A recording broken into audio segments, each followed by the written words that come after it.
Hey guys, welcome to another edition of Capturing Christianity. My name is Cameron, and I run a ministry called Capturing Christianity. It's aimed at exposing the intellectual side of Christian belief. I'm actually a photographer, if you didn't know that. That is my profession, and so I sort of do apologetics on the side. It's something that I really think about and like a lot. It's a big interest of mine. Well, anyways, if this is your first time here on the show, watching, I host discussions every now and then between Christians and non-Christians, and it's a fairly regular basis. We actually had one just a few days ago, but I try to schedule them about once a month. And today we have a sort of clash of the YouTubers. We're discussing the moral argument with Cosmic Skeptic and Inspiring Philosophy, and both of these guys run very successful YouTube channels. Alex O'Connor is the creator of Cosmic Skeptic. He's the guy there with the green background. And he's been doing it for about 2 years, and he has nearly 200,000 subscribers, which is insane. And he recently posted some videos that concern the moral argument, and so I figured it was a good idea to invite him on to have a discussion. And these are very informal discussions. They're structured in some sense, but I invited him on to discuss with a seasoned apologist, so we could have a little back and forth about the moral argument, some of the ideas that were presented in his video there. And so, on the other hand, Michael is the mastermind behind Inspiring Philosophy, and his channel boasts some 60,000 subscribers. I think you guys just surpassed that fairly recently, so that's pretty cool. And so Michael has his own set of videos on the moral argument. If you want to go check those out, just go to his channel and search. There's all his videos on morality and ethics and God and all that stuff, so go check those out after the show. And if you want to learn more about my guest, head over to the website, capturingchristianity.com. That's also where you can go to find all of our social media links, Facebook, Twitter. Facebook is actually where we do most of our stuff. Twitter, I'm on there every now and then. And we also have a podcast. So if you want to search for that on iTunes, SoundCloud is also where it's hosted. And if you've been enjoying the content that we've been producing, do two things. First, hit the subscribe button. That's really easy. It's also free. Secondly, head over to patreon.com/capturingchristianity. We've recently introduced a early access model on Patreon. So people that donate, I think it's $5 a month, get early access to articles and podcast episodes. We recently just released a podcast episode on Friday that was really interesting. It's got a ton of hits, actually. Well, anyways, let's that out of the way. It's only been a couple minutes. It's a pretty good intro. Let's jump right into the show. So today, like I said, we're discussing the moral argument. So welcome to the show, guys, Alex and Michael. Michael, it's good to see you again. Good to see you. Yeah, thanks for having me back. And so, Alex, tell me a little about the what sort of sparked the video that you posted recently. I mean, it wasn't that long ago, right? It was like 3 weeks ago. Yeah, so it really wasn't long ago. Basically, as people who follow my channel will know, for the past few months or so, I've been a bit out of action due to exams. So I haven't been uploading or anything. But over that time, it's not like I wasn't thinking about philosophy, because it's what I do. It's my favorite thing to do. So although I couldn't upload, I was doing a lot of thinking. And the main thing on my mind was moral philosophy. And so because I had this big gap, I had this incredible breadth of time that I don't usually get to think about this one topic that was on my mind before kind of dealing with it and moving on. So I was thinking about it for a very long time and thinking about it from an atheistic perspective. And it only fairly recently struck me that it's not necessarily a given that if God exists, morality has to be objective, which I think many people do treat that as a given. And so when that thought struck me, I realized just how many avenues there are to talk about moral philosophy from, and I realized that I was inevitably going to be talking about all sorts of problems that stem from morality, things like nihilism, things like religious morality and atheistic morality, and Sam Harris's morality. And I realized that the thing that I'll need to do first is make a clear case for my moral philosophy, what I mean by certain terms, what I think about certain moral ideas. And so I thought that I'd do a short series basically covering all grounds. And the best place to start, I thought, was with religious morality, followed by one covering atheistic morality. And then it's kind of all bases covered. So even if I'm talking in the context of a God existing, I can still make my case and still refer to a video. So it was mainly just to get my philosophy out there in a coherent form, you know. Well, I think it's safe to say that the moral argument is something that a lot of people find fascinating, at least, if anything, to think about, because morality is so it hits us on sort of an existential level. And so it's fun to think about. And you don't really have to be a super intelligent philosopher to really think about these issues and to be moved by them. So I think it's really cool that we've got you here, that you've been thinking about it. And then also, on the other hand, Michael has produced a series of videos on the moral argument. Why don't we talk about those a little bit, and then we'll jump into the discussion. So what have your what's sort of the rundown of your videos and the types of videos that you produced on the moral argument? Well, I did a series on metaethics about a year ago. I basically started and I finished it up in about February. In conjunction with that, I did 2 videos on the moral argument, which are not really part of metaethics. They're more of like looking at moral realism within metaethics and making a metaphysical argument from there. So I basically just wanted to make an argument about the overview of the most used views in metaethics. I left a lot out, to be fair.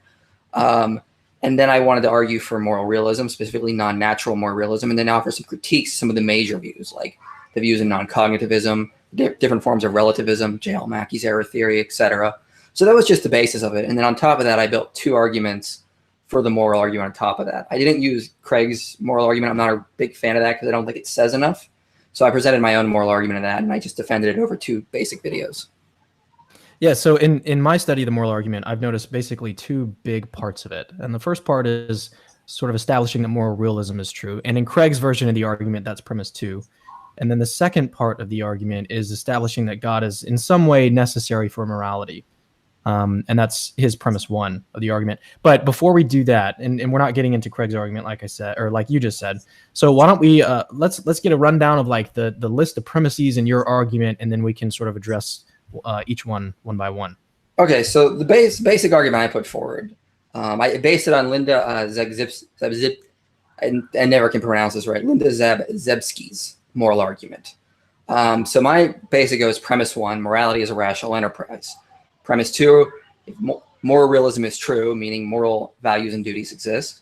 Premise 3, the moral problems and disagreements among humans are too much for us to assume moral values and duties are grounded in a human source of rationality.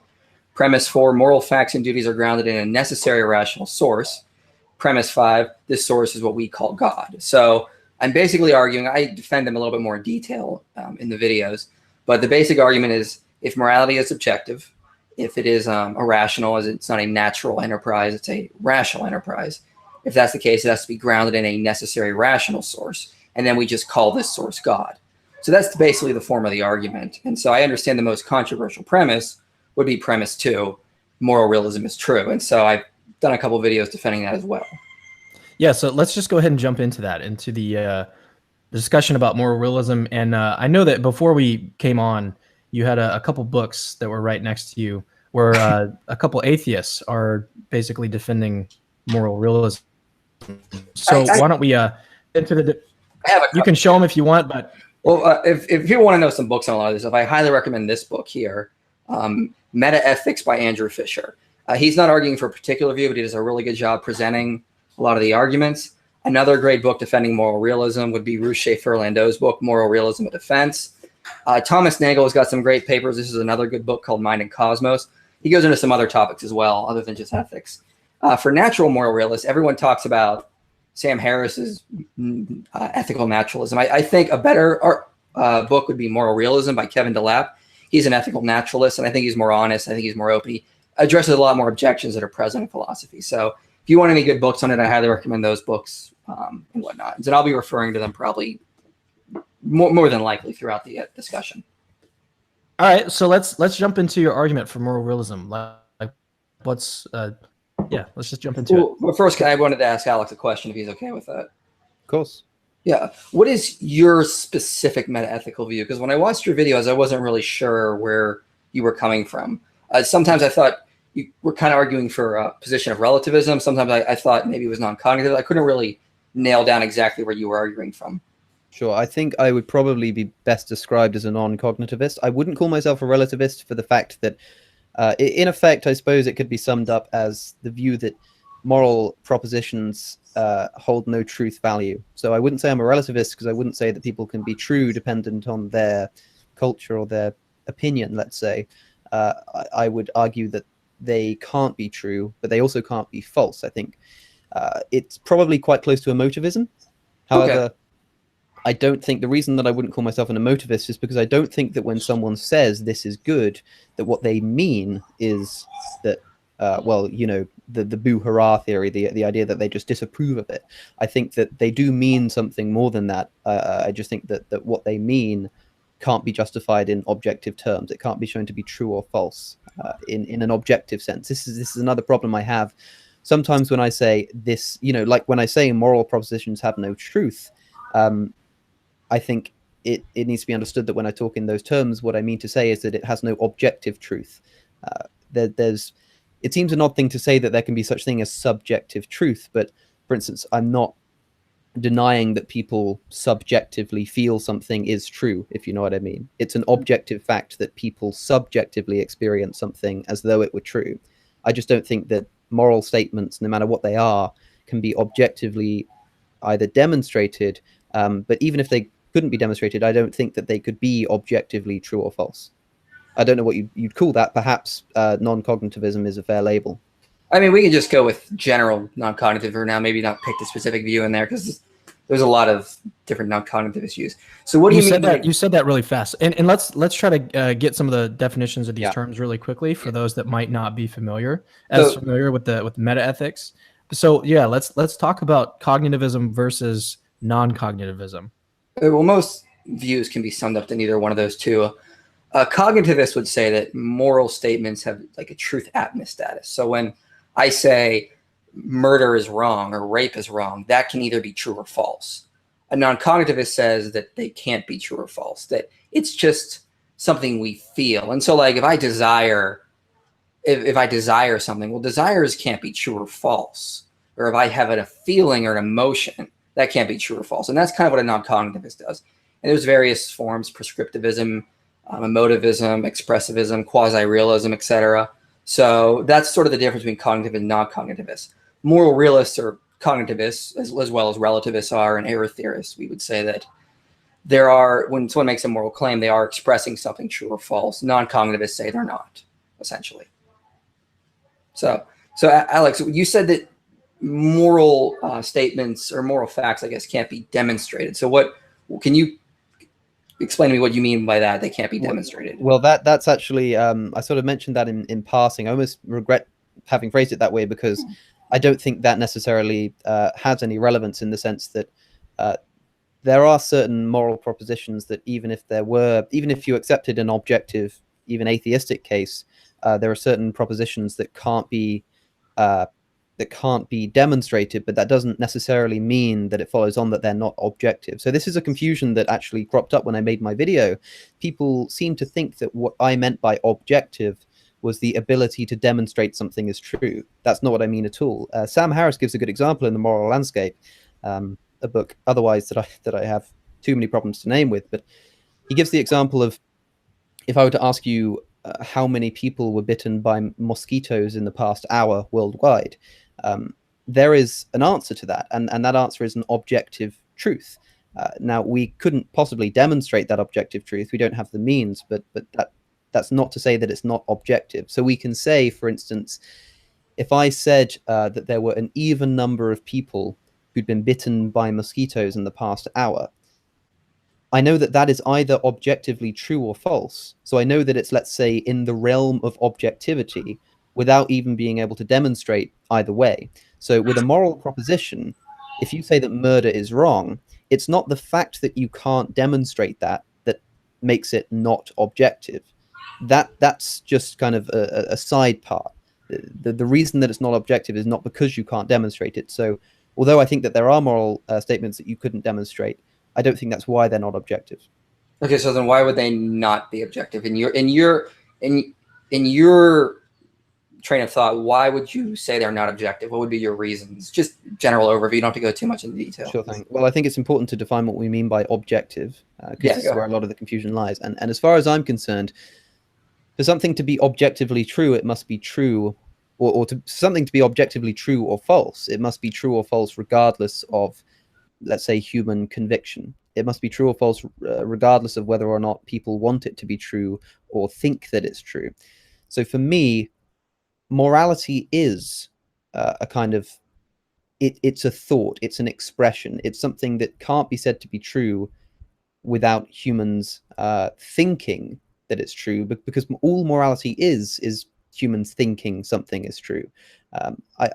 It's difficult to put into words. It kind of like my metaethical view tends to kind of emerge from discussions when you start putting the pieces together. But as far as I'm concerned, in order to say that morality is objective, you would need to ground your morality in something that is not human opinion. You need to ground it in something either naturalistic, that is to say the kind of thing that Sam Harris tries to do, or you'd need to ground it in supernaturalism, which I think is unjustified. And even if you ground it in supernaturalism, this is what my first video tried to demonstrate, I don't think even then you could say that morality is objective.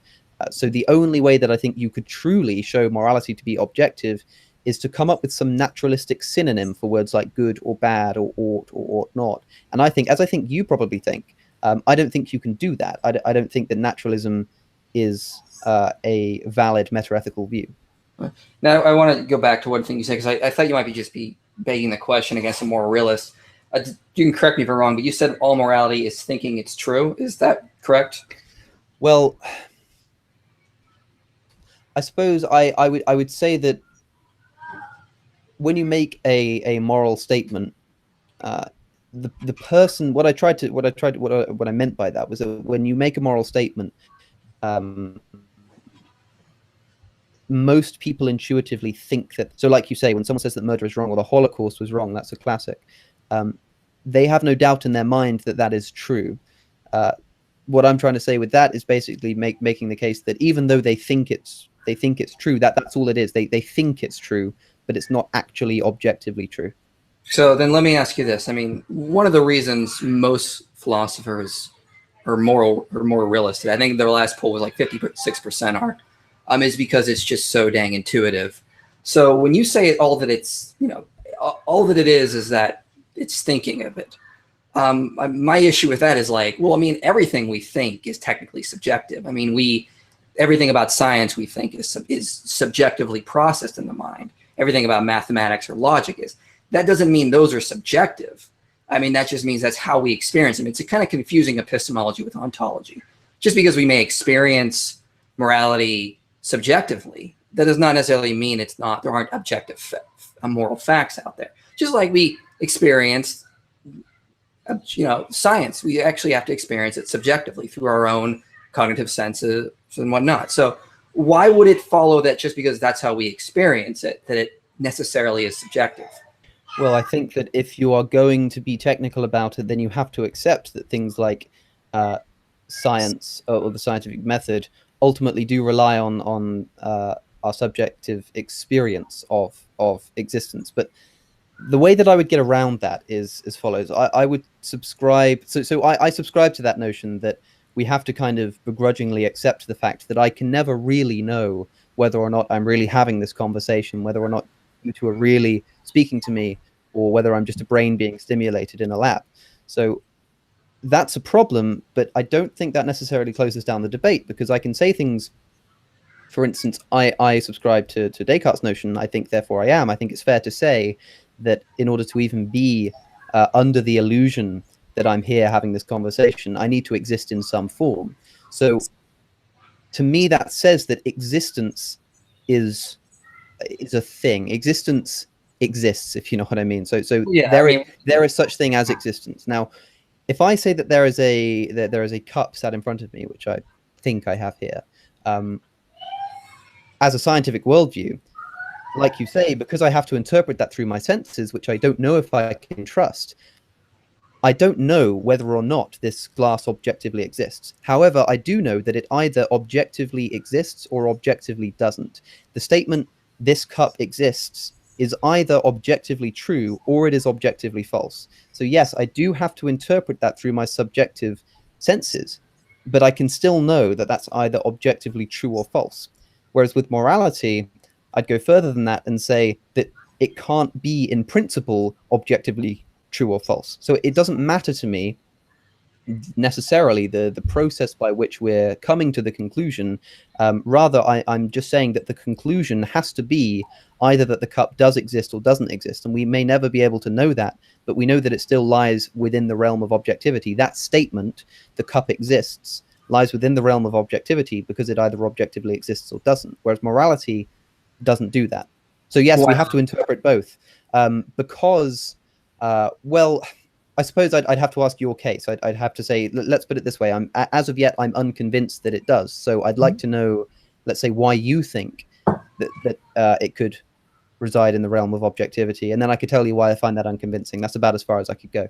Okay, yeah, you've talking. I've been asking you questions for a while. I can kind of present my case here. So, basically, the main reason that someone like Thomas Nagel or Kai Nelson would say that moral realism is most likely true is how the moral duties and values would manifest in moral actions or in reality itself. So, like, take for example another normative ought. Like, we ought to be intelligent. Now, if we met someone who just watched Jersey Shore all day, or Georgie Shore, because I know you're in Britain, they said they aren't really interested in learning philosophy, they don't want to be intelligent, we would be like, okay, well, that's not a pragmatic solution. That's not we don't really necessarily agree with that, but we wouldn't say that they did anything wrong. We wouldn't say that they're doing something objectively wrong. We just say they're not being a very pragmatic individual. When we study moral facts, specifically duties and values, they tend to manifest in a way in reality within our actions that tend to be objective. So although we may disagree on the correct normative status, virtue ethics versus deontology versus type of utilitarianism, everyone does agree that the way they manifest appears to be pretty objective. It's really hard to act out or even to disagree with someone that says that female mutilation is a good thing.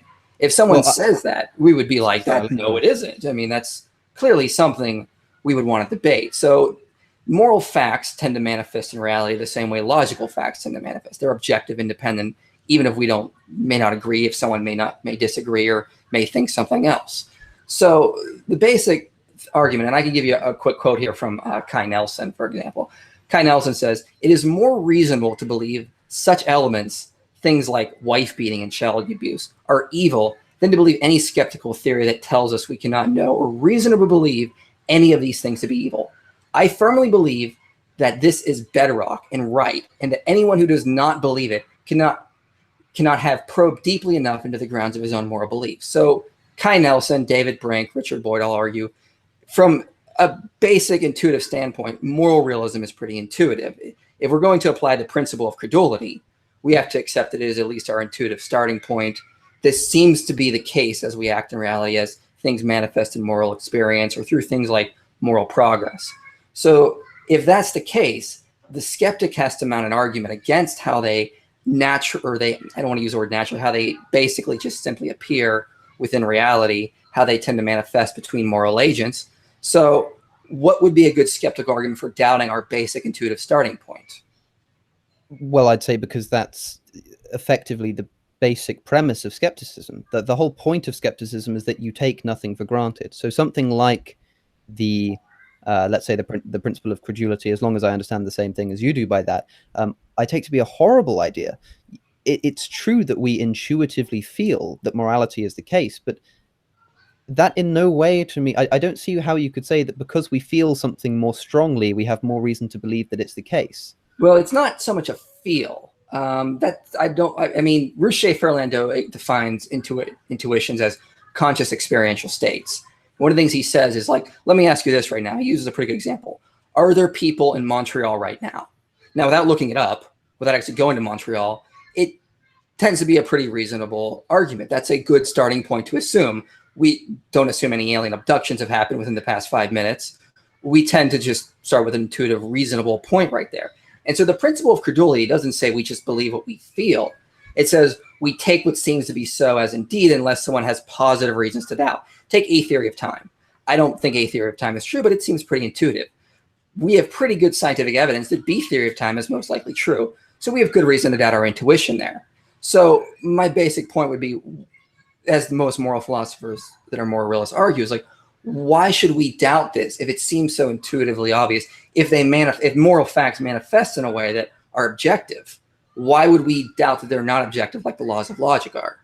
because historically the things that have been most important to discuss philosophically are things that we used to take for granted. It's like, yes, it's true that we have very, very strong intuition of moral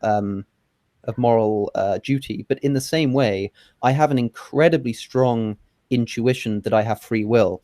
And previously, either speaking previously in terms of the species or previously in terms of my own personal experience, I had very strong intuitions that God existed. These are now things that I'm convinced, either in the case of free will, I'm convinced of the exact opposite. And in the Why? case Why are you convinced that there's no free will? Because of, well, the reason that I was even able to have that discussion was because I didn't trust that intuition, or the moment that I questioned that intuition was the moment that I could delve into it. Now, let's say that I have a very strong intuition that God exists, as I think most people do, especially at a young age. I'm sure that you two did too. I don't know your history in Christianity. I don't know if you've always been Christians, but let's take someone who has.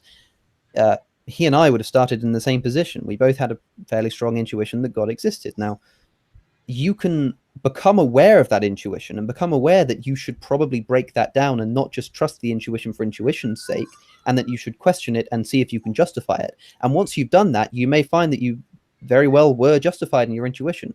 So I had an intuition that God existed, and I didn't even think about questioning it. But the moment that I realized, well, hold on, I can't just take something for granted because it's intuitively strong. I questioned it, and now my entire philosophy has shifted. But there are people who've done the same as me, who had that intuition and decided to challenge it and ended up thinking that their original intuition was right. That's fine. But the reason that you doubt intuition is the reason you doubt anything. It's because that is the basic premise of skepticism. You take nothing for granted and you question everything that you think to question. Yeah, well, I agree with what you said. We should challenge our intuitions. I'm not saying that, but you basically just kind of made the point I was trying to make, that we have these intuitive starting points. We should go out and challenge them and whatnot. But if we don't have good reason to doubt them, we're not going to doubt them. I mean, I agree with you on skepticism. We should be skeptical of certain things. We should challenge certain things. But some things, I mean, we just have to take for granted. We have to take for granted that our five senses are working. So like when an epistemic skeptic comes at me and says, we can't know knowledge, we can't have knowledge, we can't have beliefs, we can't know our five senses are working, I always invoke something called epistemic particularism. And that's it. Unless you give me a good reason to doubt my five senses, unless you give me a good reason to doubt my cognitive faculties, I'm not going to. I have a good reason to doubt A theory of time. I mean, so I looked at the evidence and it seems like B theory of time is more likely. I would be able to doubt that. So that, I mean, the principle of credulity applies there as well. Because if we have good reason to doubt something that we start with, then we do it. Then we move on to some more better belief. I mean, if you and I had our memories wiped and we woke up on a desert island, we would intuitively think the earth is flat because we would look out and see it. If we somehow managed to build a satellite and send it up, we'd be like, oh, well, we have good reason to doubt this starting point we basically had. So I think that's kind of where I'm coming from when it comes to this. So back, getting too far off track, going back to moral realism, why should we doubt in an ontological sense that moral facts are objective? What's a good reason to go in that direction? Well, I'll have to take you back a second because I don't agree with you there. I think perhaps I think you might have misunderstood something I said, which is fairly crucial, actually. Okay. I'm not saying that when I said that I didn't question my intuitions until I had reason to, I didn't mean to say that we should not question our intuitions unless we have good reason to, which is what you're trying to say here. What I meant by that is that there is no way that we can question those intuitions if we don't think to question those intuitions. So what I'm saying is that the Earth, for instance, if we had the intuition that the Earth is flat, you wouldn't even think to question that, perhaps. But if someone came along and just said, well, say, have you ever thought about the fact that it's possible that the Earth might not be flat? Then as far as I'm concerned, if you're going to accept the skeptical premise that you shouldn't take anything for granted, that's reason enough. That's my good reason. It's like, you know what, I haven't thought about that. And the whole point of skepticism is to think about everything in such a way that you don't take anything for granted. So if we have an intuition and someone comes along and just says something, just even brings it to mind, I think that's good enough reason in itself. So for instance, if someone says, say, have you ever thought about the fact that we might be living in a simulation? I mean, to me, that's good enough reason to consider it and to ask that question. I agree.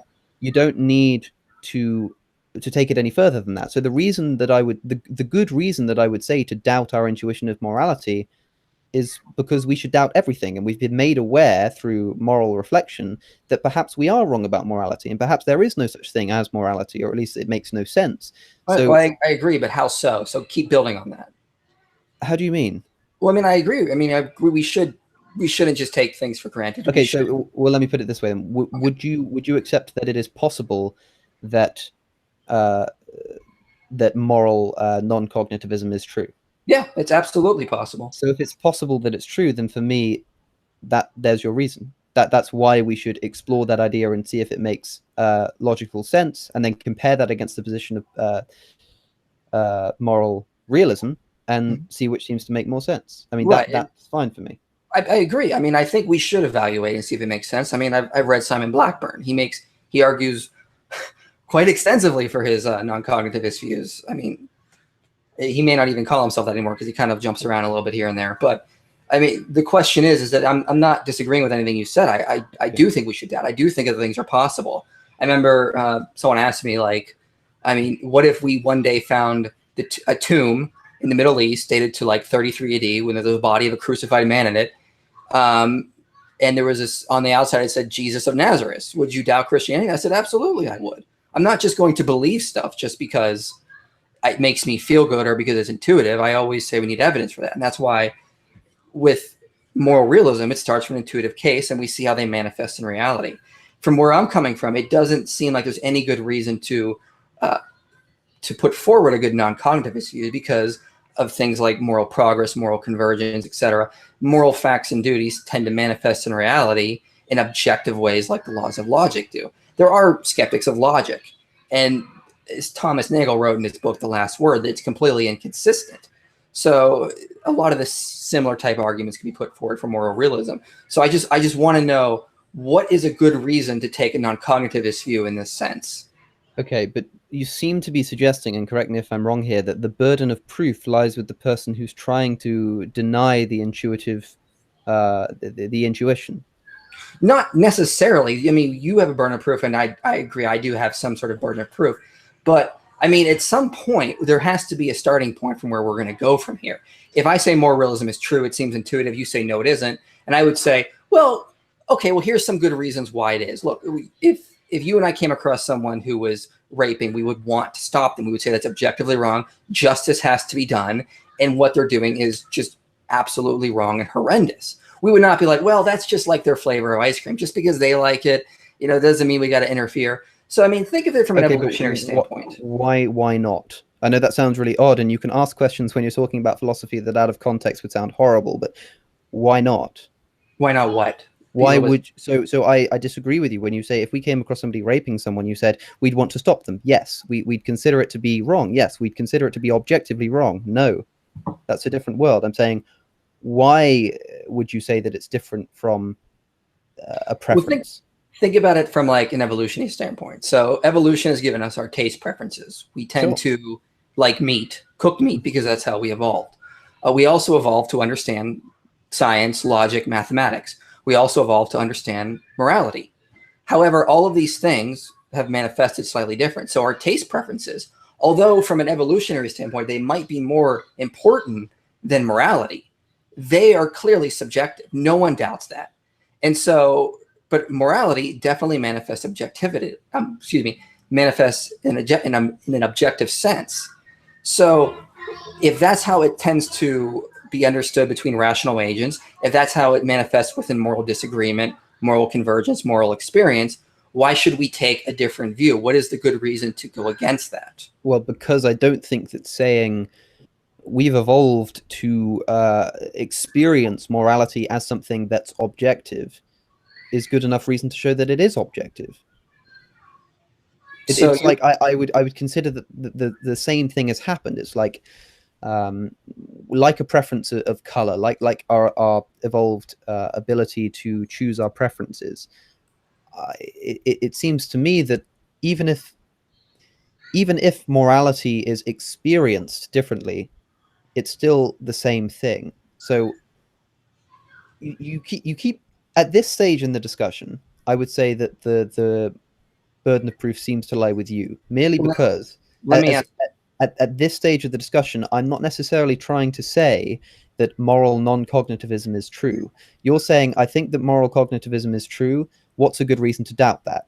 And if all I'm saying is doubt that, if all I'm saying is get to a stage where you're not saying that's true, as in you're sort of on the fence, you're agnostic about the issue, that leaves me with no burden of proof. So if you're asking me to give you a good reason to doubt your position, well, I don't have to at this stage in the conversation, because if I'm just trying to get you onto the fence, then for me that seems to be the logical starting point rather than the position I should have to pull you onto.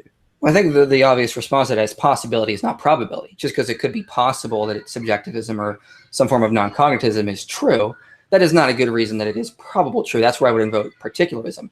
I mean, quote Richard Boyd, for example. Let me quote Richard Boyd. In the sciences, we decide between theories on the basis of observation, which have an important degree of objectivity. It appears that in moral reasoning, moral intuitions play the same role which observations do in science. We test general moral principles and moral theories by seeing how their consequences conform or fail to conform to our moral intuitions in particular cases. Yes, so the difference there, there's an important difference, and I don't mean to interrupt you there, Cameron, I'll let you jump in, but there's a really important difference there, which is that with science, we accept that there are certain things that we are taking for granted. So, for instance, we subjectively experience our senses to be true, and these are kind of assumptions that, like you say, we have to make in order to get anywhere. So, well, I thought you said you were a skeptic. We got to doubt everything.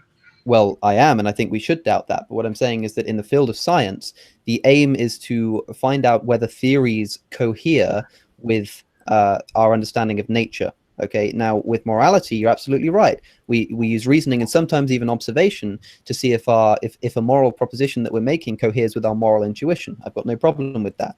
But what I'm saying is that moral intuition is just an intuition. That's not based in anything objective. Intuition is a subjective experience. I agree, intuition's a subjective experience, but why would it not be based on anything objective? I mean, that's confusing the belief with the content of the belief. No, I try to avoid doing this, and people seem to think I'm doing this. What I'm saying is that if you're going to test whether a moral proposition is true or false by seeing whether or not it contradicts your moral intuition, so it's like, does X conform with my moral intuition? Well, if you're acknowledging that your moral intuition is a subjective enterprise, then you're saying, does X conform with this subjective enterprise? Well, we're not actually saying that. We're not saying, does it conform with my subjective experience or my intuition? I mean, that's, again, confusing epistemology with ontology. How we come to know moral facts and duties can be through intuition, or as Ruth Schaefer Orlando says, it's self-evident.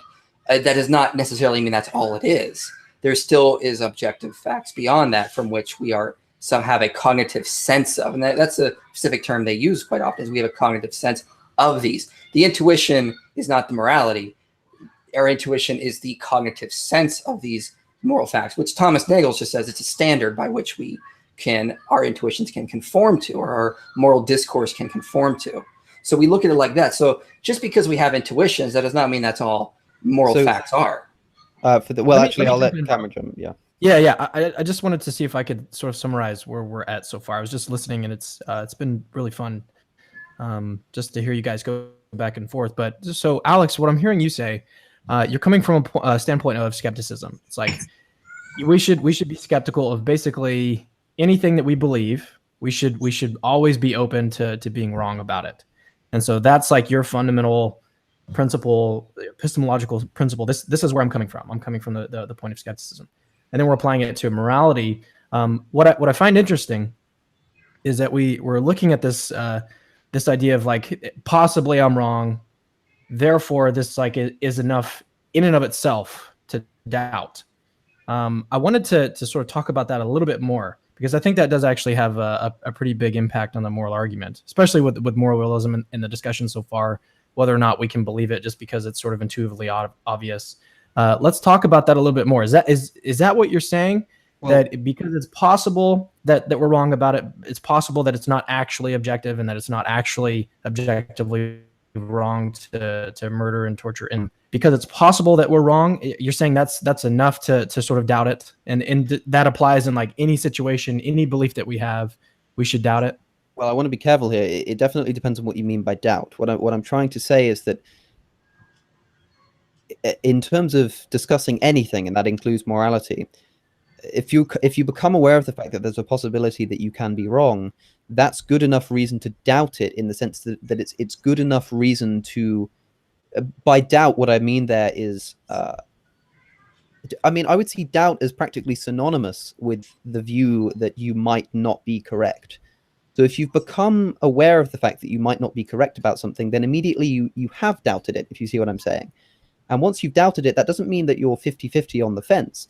It just means that that's good enough reason to begin entertaining ideas as to how you may be wrong. That doesn't get you to the negation of your original intuition. All it does is it gets you to a point where you're willing to consider things that might lead you there.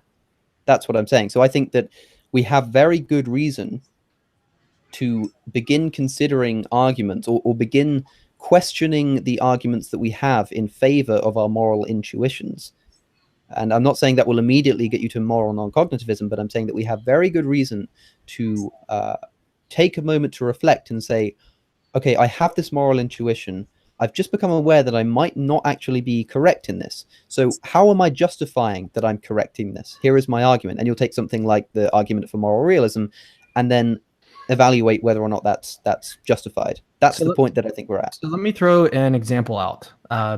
This is a really common one in epistemology, which is to think about the reality of the past. So it's possible that the past is not real, that it's all an illusion, that it really, the Earth is only about 5 minutes old, and it just sort of has the appearance of age. And actually, I just want to add something to that. There are actually now young Earth creationists that believe that when Adam and Eve sinned, that it changed all of the back history. Well, so yeah, so here's the question though. So like, with the past, there's clearly a possibility. Like, I don't think anybody would deny that this is a possibility. It's possible that the world is only 5 minutes old, with the appearance of age, and so, and really, we don't have any other way of saying, well, yeah, it is actually, like, the past is real. Like, we have no other way of establishing that other than on the basis of, like, this just sort of seems to me that the past is real. Like, my memories don't seem like they're illusions made up, you know? So on what basis? Like, there is no other basis to me. And I guess I am kind of giving some of my own opinions here. It does seem to me that, like, that's all that we have in that case, just with this specific belief about the reality of the past. Like, we don't have anything else that we can draw from. We don't have any other, like, arguments or scientific evidence, because it sort of presupposes that the past is real. So in that case, do you think that the correct way to move forward with that belief, after we've questioned it, after we're like, okay, well, let's think about it, is the correct way forward in that to abandon that belief, to be skeptical about it? How should we treat that belief after we've realized that it's possibly false? There's a lot to unpack there. I'm probably going to miss a few of the things that cropped up in my mind. So forgive me if I don't answer your question fully, and you can ask me for clarification. I think, like you say, we have an intuition of the past. We become aware of the fact that intuition may be wrong. For me, that's good enough reason to doubt it. You already are doubting it. So you start to say, well, how do I justify my intuition that the past exists? And then you question that. And like you say, there really is there's no good criticism of that that's grounded in anything else. So like you say, it's all we have. Now, that's different from morality, because with morality, an objective basis for morality is not all we have. You can envision the situation, like, imagine by the end of this conversation I'd convinced you that morality was subjective. That doesn't really change anything, so to speak. So when you say that there's, in the case of believing that the past is completely false, but our intuition says that it's true, it's like, if you try to justify your intuition, then you're in the stage of doubting already, because you're trying to justify your intuition, and you find no good reason to doubt that. That's basically the argument from credulity. It's like, if you have no good reason to doubt that intuition, then you should believe it. I would say that for all intents and purposes, you could move forward as though that's true, and as we do, that means that you really have to, if you want to be technical, say that I can never really know for a fact. But that seems to me to just be an unfortunate fact. It's like, if you were to ask me, did you go to sleep last night? I would say yes, but if you're asking me in this context, I suppose the only really intellectually honest answer I could give you is, well, I don't know, but I'll move forward on the presumption that I have. If you have any arguments against that, then I'm willing to hear them. What I would say is that the arguments that people have to justify their moral intuitions, or at least the arguments that people have to try to prove that their moral intuition is objectively true, I do have criticisms of those that are much stronger than any criticism you could have of the intuition that I went to sleep last night. All right, I'll just ask one more question, and then I'm going to pass over to you, Michael, because this is not about me in this debate here. So in this case, so like let's think about someone else in this situation who thinks about your argument and is like, okay, the past it's possible the past is not real. Okay, and then should I give up that belief? Should I doubt it? And then they just think, well, that's silly. Of course, the past is real. Like, is this person being irrational? Are they unjustified in their belief? You say that they don't know that they believe. I want to sort of leave that to the side, but let's talk about these other two terms. Are they still justified in their belief? Are they still rational in their belief? Or are they being like, is the person who does that, are they being irrational? No, I think they're being inductively justifiable. It's like you have good inductive reason to believe it to be the case, and you have no real good inductive reason to doubt it's the case. Like if all you accept for philosophical certainty is deduction, then you would have to say that I don't know whether the past exists. But if you're allowing for some inductive proofs to hold some weight, then you could say that there's good inductive reasons to believe that the past exists, and there are no real good inductive reasons not to. So I don't think it's irrational or unjustifiable to just put that to the side and move on. I think that you're inductively justified, but I do think that it would be irrational to say that you're certain as a matter of epistemological fact. Yeah, and I don't think that Michael's saying that, or yeah, you're not saying no, that. I don't doubt that. Absolutely certain but in about this morality. in this example of somebody just saying, well, I'm just going to sort of ignore that and move on, and just say that the past did exist and I'm certain that the past existed, I'd say that would be irrational from a deductive and philosophical standpoint, but not irrational from an inductive standpoint. Yeah, so I wasn't saying that they'd be like certain of it, but they would just sort of continue believing it, and they would. The question there would be, are they still justified in that belief? Not necessarily that they would like go on and be certain about it. There's a thing in epistemology called infallibilism, and I think a lot of epistemologists are actually they hold that view. And infallibilism is just the idea that we don't have to be absolutely certain about our beliefs, and we can still have a whole lot of knowledge about a lot of stuff. But I'll put that to the side, and let's talk a little more about. So let me ask you, Michael. Do you have another argument that you want to sort of present in defense of moral realism? Well, I mean, I've kind of maybe move the conversation up. And I can talk about moral progress, for example. It's a pretty common argument that a lot of moral philosophers use. I mean, we tend to think that we're doing far better than the Roman Empire did because we're not crucifying people, we're not torturing people to death, we're not under the assumption that Romulus has given us the code that it's our job to go out and conquer the world, and that's the morally right thing to do. So we tend to look at that in terms of moral progress.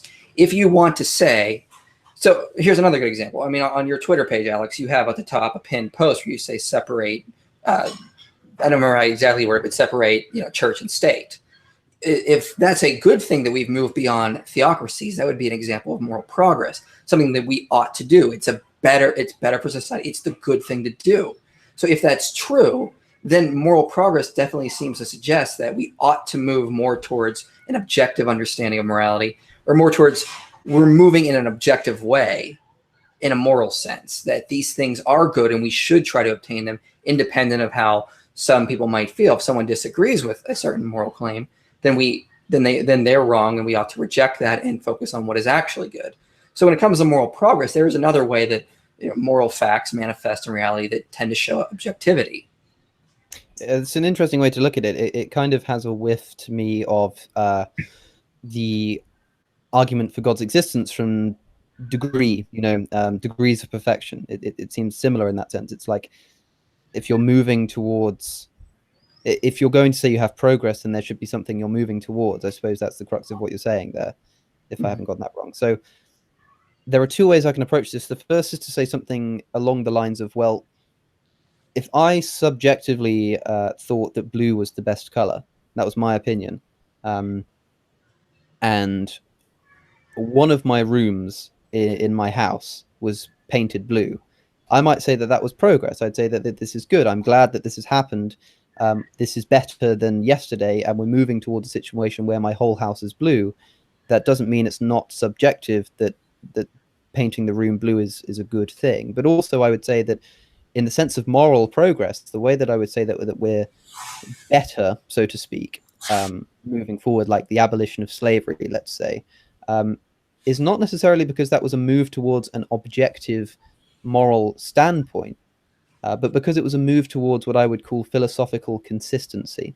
So the reason that this is where I'm going to have to take a moment to kind of outline a bit more of my moral philosophy, in that I think that there's a good reason why we feel that morality is objective, even if it's not. And that's because there are certain subjective assumptions that we do all share.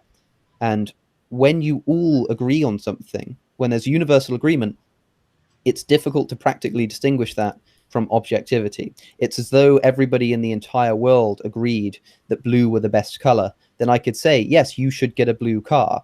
That would still be subjective because we all subjectively think that blue is the best color, but I can still say that you should get a blue car. Now, if it were the case that it were objectively true that blue were the best color, the result would be the same. So it makes sense that we would evolve in such a way as to think that blue is objectively the best color, even if it isn't, because we all agree on it. Now, I think that this is where Sam Harris has something good to say, which is that we all, for instance, experience pain as bad. That's something we all experience. Now, that to me is still a subjective experience, but because we all agree on it, we can almost treat morality as though it's objective. So if we all think that pain is bad, or our experience, we experience pain as bad, and I can show you that doing X will bring about your pain, then I can say that doing X is bad, so to speak, not with reference to objective reality, but with reference to your own subjective intuition. So in the same sense, what we're moving towards is not an objective standing point of morality, but philosophical consistency with our own subjective intuitions. Now, I can't prove whether those subjective intuitions are true or false, but that's what we're moving towards. So back you up a little bit. You were talking about how we sort of like evolved to get to that point where we had to sort of think it. Do you think if everyone in the world thought that veganism was wrong, that would be objectively bad? Like, do you think we would all think that's objectively bad? Well, that was my point right there, is that of course we don't. If everyone in the room thought everyone in the world thought blue was the best color, no one would say that's objectively true. And anyone who thinks green is the best color should serve at least 5 to 10 years in prison. We'd be like, that's absurd. That's not an objective. It's not an objective. Well, no, that you wouldn't necessarily know that's absurd, and this is what I'm saying. It would be difficult to distinguish it. If we really had all evolved to have this inbuilt intuition that blue was the best color, then anybody who said that it wasn't, we'd say that you're wrong. How could you possibly think that? It's very difficult to distinguish between something being objectively true and something being a subjective, universal expression of intuition. So this is why I think that the illusion is so strong. I don't think so, because I think by your example, you kind of showed that certain things we think we know are subjective, like colors or taste preferences or diets. We understand that's subjective, and diet is far more important from an evolutionary standpoint, and yet we still think that's pretty subjective. Well, that depends what you mean. What do you mean diet is subjective? Well, I mean, if someone wants to be a vegetarian versus someone wants to eat paleo or someone wants to eat vegan, we obviously don't think someone's doing something objectively wrong if they want to be a vegan, even though our ancestors weren't vegans. Well, they might be objectively wrong in the sense that if they value, let's say, health, and we could objectively demonstrate that one meal was more conducive to health than another, then we could say to them, you should have that meal. Well, that's not so much as a value, that's more of a description. I mean, there's a huge difference between descriptions in nature and prescriptions, what we're talking about. Sure, so this is what I'm trying to say, that I don't think there is that difference. I think that saying you should not kill is the same as saying you should not get a green car. Well, that's a prescription is what you're saying. That's not a description. A prescription would be say you ought not get a green car. Yeah. But we understand that's a subjective preference. When it comes to ethics, we don't look at those as subjective preferences. Those manifest in reality as if they're objectively true. Well, I do. It's like, how can you justify if everybody in the world did agree intuitively and couldn't explain why, but just knew like morality, just knew that blue was just good. Blue is just the best color. blue is the best color, can't explain why, but we all agree that that's the case, then I can say you ought not get a green car. But now, if everyone in the world thought that, would you think that someone should be brought to justice if they got a green car?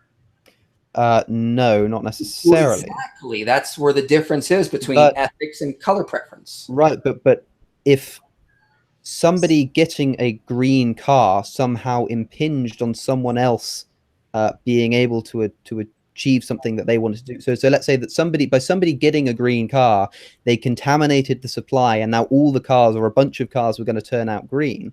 Then it may be the case that we, knowing that blue is best and green is bad, we would say, well, we need to deter that person from doing that. And so there's a very good chance that we would be in a position where we would say, no, we should put that person in jail to stop them doing that, so as not to make other people suffer. And this is what I think the criminal justice system is based upon. And we have to be careful here, because I think I can preempt perhaps what you're about to say, which is, well, doesn't that mean then that when we throw someone in jail for doing something immoral, so to speak, we are not really justified in doing that? Well, I don't think on a philosophical level you can demonstrate that you are justified in doing that.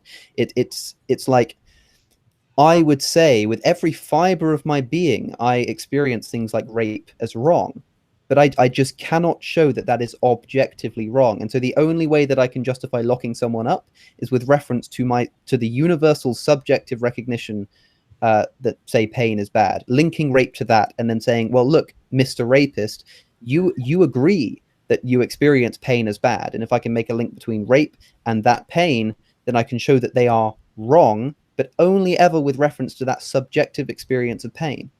Well, so pain is, you're referencing a subjective experience of pain. So would exercise be objectively bad? Because that can cause a lot of pain. I know from experience that causes pain, but we don't think that that's bad. Well, let's be careful. I'm not saying that it is objectively wrong to kill if it But you're referencing the subjective thing of pain, but that doesn't necessarily equate to ethics, because you can have pain without ethics. I mean, it depends. It depends how you're defining pain. It's like in the case of exercise, you're sort of contrasting pleasure and pain, and you've got a situation where, yes, okay, you could say that there is some pain in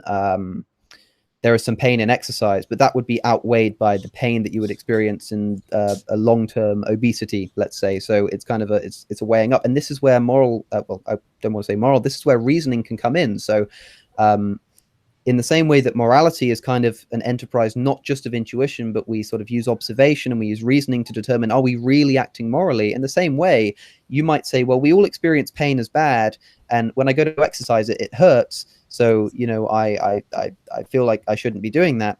Well, you could reason that actually you'll experience more pain in the long run by not exercising and getting obese, and therefore it is better for you to exercise. But you can therefore only say you should exercise based on the assumption that you want to achieve health, and that's fine.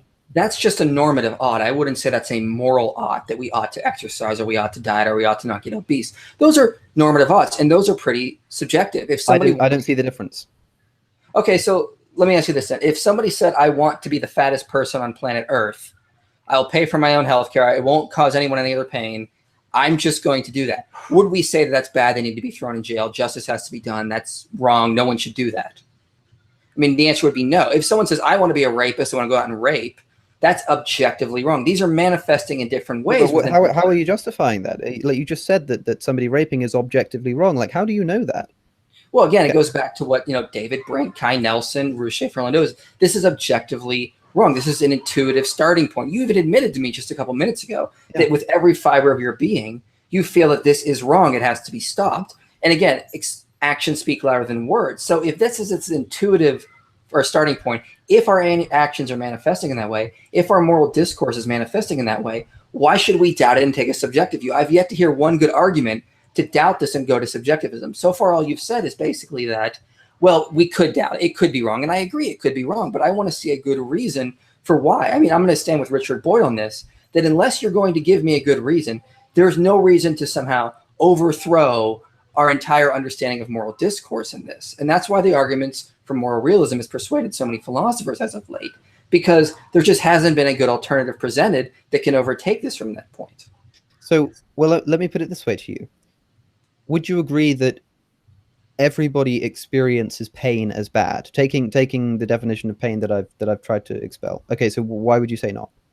Okay, can you give me the definition again, because it kind of got a Yes. little mumbled in there. So go Just ahead. want to be careful. So a lot of people say, well, that's not true because there are people who enjoy pain, you know, perhaps in a sexual way or something. But what I would say to that is, well, then that's not really pain. What I mean by pain is like discomfort kind of pain. So if you enjoy what other people would call pain, it's not really pain in the sense that I'm using the word.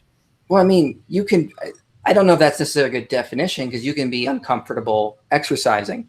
I was uncomfortable in basic training, but I would consider it a good thing for my mental health and whatnot. Right, but you experience that pain even when exercising, knowing that there's a greater good. You still experience that pain in isolation as bad. If you didn't, then you wouldn't be giving it as an example here. Like, you recognize that pain is experienced as a bad thing, even if it's a feeling that we experience. Yeah, yeah, it's a feeling we experience as bad. Yeah, I wouldn't say it's necessarily bad. Even if you reason that this bad feeling, that this uncomfortable feeling, this thing that I'm experiencing is bad, is vastly outweighed by the benefits that will give me for going through it. Well, don't equate general badness with moral badness. I can say I got a bad car. That's not what I'm doing. I can say that I experienced badness when I exercise, but that's not moral badness. I mean, so we have to distinguish between those. So how would you define good and bad morally? How would you define good and... Well, as you quoted, you know, you're reading G. Moore, I agree with him. These are indefinable. Okay. You can't, they're irreducible. So there's three ways to view moral properties. You can be you can say that you can eliminate them. You can hold to an identity theory, or you can be a non-reductionist. I'm a non-reductionist, so I'm not going to define them into smaller parts. But if you can't define bad, then how can you distinguish different types of bad? That's not a challenge. I'm just interested to see how you do that. So what would you say, let me word it this way, is the difference between saying that when I put my hand on a stove, this is another favorite of Harris's, when I put my hand on a stove, bad, what's the difference between that kind of bad and moral bad, just so we're on the same page here? Okay, well, to use your analogy from your video, it's like colors. You know, I know the difference between yellow and blue, although I can't necessarily explain it in that sense. I mean, if I'm going to try, one is going to cause moral discord. You know, one's has moral status, one simply doesn't. So we have to remember from reading G. Moore, as I suppose you have, that these are irreducible, irredefinable. They're not definable, but that doesn't mean we don't know the differences. Sure. Okay, that's fine. So what I'm really trying to get at with the pain example, for instance, this is something Harris tries to get at, is less, to me, in this avenue of the discussion, it's less pertinent as to what we mean by good and bad, and we're more trying to get to should and shouldn't, because for me, morality has a lot more to do with should and should not than it does to have to do with good or bad. It's a big part of it, but it's not entirely. Like, for example, we can say cooperation is a good thing, but it doesn't mean we ought to always be cooperative. It's just we can value it, but you know, there's a difference between values and duties. That's why we always talk about values and duties. So let's follow the example, because would you say that you need both in order to have morality? You mean to have, like, actually have morality within reality, I guess you could say. Yeah, like does morality entail both values and duties? Yeah, they're definitely parts of morality, the duties and values. And you need both of them. Mm-hmm. Yeah. Okay, so have a moral discussion. Yeah. Let me say then, for the purposes of this discussion, I probably have more problem with the idea of duty than the idea of value. Okay. So trying to get to the bottom of duty, let's follow this example. So would you grant that, okay, let's isolate this. So there's a person who experiences pain as bad. Mm-hmm. Now, it's an objective fact that person experiences pain as bad. It's also an objective fact that person wishes to avoid that which is bad. Mm-hmm. Does that make it objectively true that they should avoid X? No, that's just a description. That's not the prescription itself. Right. So, I mean, that's kind of the crux of my argument. It's like, you cannot say that you should do something, even if it's an objective fact that we intuit things as good, and it's an objective fact that we want what's good, you can't say that it's an objective fact that we should do what's good. Well, and I think if you're going to have objective morality, you need to be able to do that. Well, that's the thing, is that what you just described would not even be remotely close to what we mean when we're talking about objective values and duties. That's just a description of reality. That's one of the problems with natural moral realism that everyone always brings up. Just in the description itself, you cannot derive the ought. The ought seems like it's something extra. So just because it's not in the description, that does not mean there's not objective oughts. It seems that you sort of assume the conclusion you want. All there is descriptions. There are no prescriptions. Therefore, there are no prescriptions. Can I get some clarification real quick, Alex? So do you believe that there are good and like objectively good and bad things? It depends on what you mean by good and bad. But I would say that doesn't necessarily matter, because I would grant you, for instance, and this is one of the points that I brought up in the religious video that I made, I would grant you that there are objective things that are objectively good and objectively bad. Like, I could grant you that, but that wouldn't necessarily grant that you should do what's good and you shouldn't do what's bad. Right. I would agree with that. So there's an example that I came across the other day about, like, it's a good thing if you were to become a doctor, right? But you're not like morally obligated to become a doctor. Right. So I think Michael and I think we're sort of in agreement with that. Like, the moral values don't get you necessarily to moral duties. However, what I would say to me is that it looks like if we're going to be able to justify the existence of moral values, like, we would justify the existence of moral obligations in the same exact way. Like, it would primarily be through the. That's exactly what I was going to say. Yeah. Can I try and break this down then? So this might sound a silly question, but if it is good to be a doctor, then why isn't there an obligation to be a doctor? Well, it's because there are values and there are duties. They're not the same. You cannot equate them. That's why we always talk about them. You said that it would be morally virtuous to do so. Yeah, we value such a thing. Okay, but that does not mean I'm obligated to. I'm not disagreeing with you here, and I would say the same, but I'm trying to get to why we think this. So why is it that we think this? Like, why is there no obligation to do that which is good? Like, surely if someone were to become a doctor, it would be better.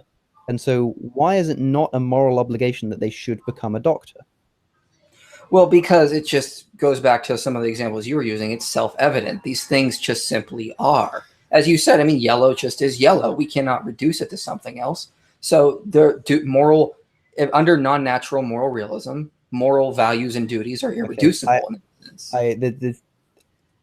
I'm trying to figure out how best to kind of break this down, because there's something lying at the kind of base of this idea that if it's good to be a doctor, that doesn't mean you have an obligation to be a doctor. I think that if you can say that, then you can say that ultimately or you could make a case that there is no obligation. So why would you say, for instance, it's not an obligation to chase being a doctor, even though that's good? But whereas, let's say, would you say that if you see somebody drowning, like a child drowning in 5-foot swimming pool that you can just walk across, do you have an obligation to help that child? Absolutely, yeah. So what's the difference? Why in one case is there an obligation and why not in the other? Okay, well, for one, if I don't become a doctor, I'm not going to harm anyone. I can be a good, as Cameron is a photographer, and it's not going to cause harm. It's not going to. No, but it will, because the person that, like, for instance, the person at the last line at the doctor's surgery at the NHS won't be able to get their service because you didn't become a doctor and there's not enough doctors to go around. Well, that's a specific scenario. That's assuming that, if you're the only one left, it's sort of like the same type of obligation. If you need to become a doctor because let's say, like, I don't know, an angel shows up and says, in the future, there's going to be a doctor shortages. You need to be a doctor. You're obligated to. That's kind of a different, because our understanding of the circumstances has changed. And therefore the obligation, of course, changes. So we have to understand, sort of like a math equation. If I say 2 + 2 = 4, But then the circumstances change. I add another 3 in there. Well, then it's 3 plus 2 plus 2 equals 7. So the solution is always going to be different depending on the circumstances of the moral situation. Here's another way to look about it. Sorry, Alex. I'm jumping in a lot. No, go ahead. It's great. It's fine. So I think that these moral values, and when we're thinking about obligations and stuff, and what sort of helps us distinguish in the one case, like, I don't need to be a doctor in the current position that I am, in the circumstances that I live, in the society that I live in, America and everything. It's because there are a lot of other doctors. There's a lot of different ways that you could go, and in a different situation, maybe things would be different. But I think it's what sort of explains the difference is that there's more fundamental moral truths, moral obligations and stuff that sort of drive us that way. For instance, if there was a shortage of doctors, then some more fundamental moral truth is going to be guiding me that way. In like, it's I ought to be saving, just like the example that you gave, a child drowning. It's sort of the same thing. Like, that's a sort of fundamental moral truth, is that it would apply in the same other situation where you're the only person that can be a doctor in this society, in this culture, or whatever. Like, you've got an obligation to save lives. So it sort of relies on these more fundamental moral truths, and that's going to guide us. And then the circumstances, the surrounding situation is going to change that based on what's sort of included in the scenario that we're thinking about. But the point I'm making is that it sort of falls back to these more fundamental moral truths. Yeah, but this is something that really needs to be unpacked. We need to get to the bottom of this. I think if you want to understand where I'm coming from, we really need to get to the bottom of why one thing has a moral obligation and one does not. For instance, if you're going to say there is no shortage of doctors, so there's no real bad, there's nothing bad that happens if you don't become a doctor, why are you saying that it is good to become a doctor? So why are we saying that it is good to become a doctor? Yeah, like, why is that good? Okay, because it's a value that we would have. It's like friendship or cooperation. These are valuable things, even though they're not necessarily obligatory upon us. Basically, what we're basically saying is you can value certain things without feeling that you're obligated by them. So that's why there's a difference between values and duties. Like, is it good to become a carpenter? It's a valuable thing. Yeah, we can value that.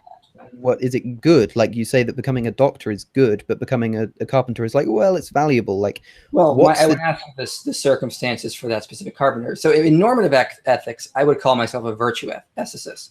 Okay. And so what we would say within certain normative cases like this, they're really quite, in the real world setting, they're quite messy. There are no like just always do this, always do that, like you may have in some sort of forms of deontology. So, I mean, we would say we're trying to obtain these certain values in society. And so just because, if someone says you ought to become a carpenter, I would need to know more of the circumstantial settings. Yeah, exactly. Yeah, okay, that's fine. Okay, and also going on that, we're getting, as I just want to say, we're getting more into like normative ethics. What are we supposed to do? We can have, I mean, you could be a moral realist and be a utilitarian. You can be a moral realist and be a virtue ethicist. Those are different things in that sense. We're trying to understand in this conversation, what are they? Not what are the oughts, what are the specifics in that? Yeah, and the way that I'm trying to do that is by finding the difference between a moral obligation and a moral virtue. So what I would say, I'll try and just spell this out. I don't know if I'll be able to do this very well, because this is a thought that's just occurred to me now. So to say that becoming a doctor is good, I think that the reason why we think that becoming a doctor is good is because it is conducive to saving lives and helping lives, which we experience which we think is a good thing. Now, for the moment, it doesn't matter whether that's objective or not, because again, we're talking about the duty rather than the value. So let's just grant that we value saving of lives as good, whether that's subjective or objective. The reason that I think we would say that it's good to become a doctor is because it saves lives. So in that instance, if there were no shortage of doctors, if it really were the case that you becoming a doctor makes no difference to how many people get saved or don't get saved, I don't think I would say that it's necessarily good to become a doctor. But let's say that, let's take a situation where there is a shortage of doctors, like there is in my country. Is it good to become a doctor? Well, let's say yes. Is there therefore a moral obligation to become a doctor? Well, most people would say no, you wouldn't have to become a doctor just because there's a shortage. Mm-hmm. But then you'd also say that if you were the only doctor who could do the job, then perhaps you would have a moral obligation. So where do we draw that line, and how do we justify drawing that line? Well, again, that's to me, it seems that the only reason that we're able to say that you don't have a moral obligation to become a doctor is because we could say, well, to me, it's a balance of virtues. It's not to do with whether or not becoming a doctor is good or bad. Like you say, it has to be looked at situationally. And the only way that we would the only way that we would be able to distinguish whether something is an obligation or whether it's not, is whether there are other obligations that outweigh it. Like our obligation for to respect liberty is stronger than our obligation to become a doctor when there's a shortage. But maybe our obligation to become a doctor when you're the only doctor would outweigh the obligation to respect personal liberty, which would have to, if you're going to say that would be a moral obligation. But you're just balancing obligations. You're just balancing obligations. I get exactly what you're saying, and that's a great discussion in normative ethics. But notice what you're kind of doing within a meta-ethical standpoint. You're talking about these things as if they are objectively true in some sense. Now, I know you don't think they are, but it's extremely hard for you to look at these things as if so. You would say it seems wrong for me to force people to become doctors. And so that's from a meta-ethical standpoint, getting back into meta-ethics, regardless of their normative status. Okay. We seem to be referring to these things in an objective standpoint. But that goes back to my original point, though, that intuitively, self-evidently, these things are objective. These things are not things that are sort of manifesting in a way that seems subjective. If some culture wants to force people to be doctors, well, that's just their preference. We say that's morally wrong in that standpoint. It's philosophical consistency rather than moral realism. I say that forcing people to become doctors is wrong, not as an objective matter of fact, but because if you had to break it down, so for instance, I subjectively value my liberty. Why? I don't know. It's subjective as far as I'm concerned. I just subjectively enjoy liberty. I can't back that up. I can't prove that it's an objective truth that you should grant me my liberty, but I think it's a good thing. Not objectively, of course. Not objectively. Do you think we ought to be philosophically consistent? Like, do you think it'd be a bad thing if there was a philosopher that was not philosophically consistent in a sense of justice? Do you think that only on the subjective assumption that we want to have a productive conversation? And besides, like you say, if someone did misrepresent your argument or something, you wouldn't throw them in jail. So if you're going to use that line of argument to defend moral realism, then I'd have to be able to use that other line of reasoning. That's what I'm getting at. You're talking about we should be philosophically consistent, but you're not. You agree with me, as you with everyone else. That's not something that is morally objective. That's not something that someone should be brought to justice if they fail to do it. That's just a normative ought that can be subjective in a lot of ways. So why is it that when we say someone rapes, they ought to be thrown in jail? They have done something they should never do. They have done something that requires justice. And so it's a little bit different than saying that we ought to be philosophically consistent. Well, I'm trying to see how you're trying to go from moral realism is intuitive to we ought to be philosophically consistent. These are different oughts. Because like I was saying, it's a balance of virtues. So like you say, if I misrepresent your argument, then that's immoral, you might say, but you wouldn't throw me in jail for it. Well, what if me representing your argument caused you to be fired by the company you worked for because I misrepresented something you'd said? Well, maybe you'd sue me for libel. So maybe then you would want me to be brought to justice, because your subjective value of well-being in terms of your livelihood is stronger than any kind of value you could have, or let's say that would suddenly constitute you saying there should be some repercussion. Now it's the same thing, it's the same situation. All I'm doing is misrepresenting your argument, but because it's had an effect on something else that we subjectively value, we can say that person should be thrown in jail. So in the same sense, raping somebody, if that were a victimless crime, then we wouldn't throw them in jail. But it's not a victimless crime. It has a victim. And that means we have to balance the value of personal liberty of the victim and the value of the personal liberty of the perpetrator, and a bunch of other very minute factors that all get thrown together. And we come out with the conclusion that our value of that victim's liberty is stronger than our value for that person's sexual desire. Now, why is that stronger? Why is that stronger than the other? We just subjectively experience it as so. I'm not going to say that it's objectively stronger. It just, we all or at least most of us would. There. I feel like you're almost where we're trying to get at there. So, I am almost there, but you can't make that final step. That's the thing. I'm edging around. I completely agree. I can't make that final step. I completely agree. All the moral philosophers I quoted basically agree. But I mean, going back to Richard Boyd, I mean, it says like this is, in sciences we decide between certain series of observations. I can't prove to you B theory of time is true, but that does seem like it's the most likely case. It's the best explanation of how these things are manifesting, of what we're discussing is. Same within this moral discourse. The best explanation, even though everything is experienced objectively, but you're talking about values. You're talking about these things. You basically are saying we ought to be, we balance this virtuous view. Well, why?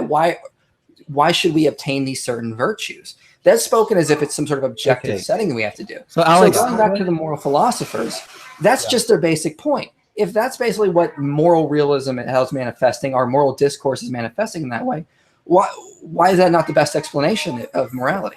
Okay. I'd like to get to the other premise to the moral argument, whether or not God is necessary. So, Alex, give your response here, and then we'll move on.